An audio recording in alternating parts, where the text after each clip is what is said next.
నెల్లూరు నగరం Kondayapalem Telugu Baptist church నందు Easter వేడుకలను భక్తి శ్రద్ధలతో నిర్వహించారు. ఉదయం 5 గంటలకు సూర్యోదయపు ఆరాధన నిర్వహించి కార్యక్రమాన్ని ప్రారంభించారు. ధనలో కీర్తనలతో ఈ కార్యక్రమాన్ని మధ్యాహ్నం వరకు కొనసాగించిన అనంతరం అన్నదాన కార్యక్రమాన్ని నిర్వహించారు. భక్తుల భక్తి గీతాలతో కార్యక్రమం ఆద్యంతం భక్తి శ్రద్ధలతో నిర్వహించారు. ఈ సందర్భంగా సంఘ చైర్మన్ యు దశరథరామయ్య మీడియా సమావేశంలో మాట్లాడారు. ఈ సందర్భంగా సుమారు 1000 మందికి పైగా అన్నదాన కార్యక్రమాన్ని నిర్వహించినట్లు నిర్వాహకులు తెలిపారు.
కొండాయపాలెం తెలుగు బాప్టిస్ట్ చర్చిలో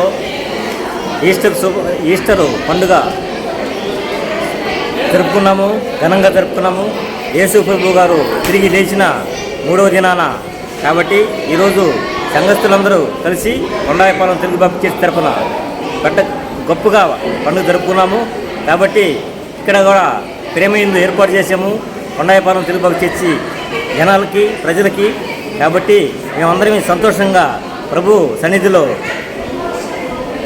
ప్రార్థన జరుపుకొని ఈ యొక్క ప్రార్థనలో వేలాదిగా జనాలు పాల్గొన్నారు. కాబట్టి మేమందరం శుభాకాంక్షలు తెలియజేస్తున్నాము.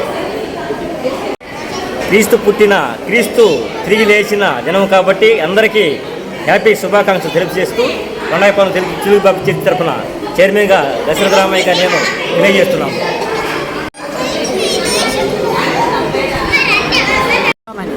కొండాయపాలెం అంతా వాళ్ళ వంశంలో వచ్చిందండి. ఆయన మన పాపము నిమిత్తమై, అపరాధము నిమిత్తమై ఈ లోకానికి వచ్చి శిలువలో మరణించడం జరిగింది. అది ఈరోజు క్రీస్తు పునరుత్థానపు పండుగ.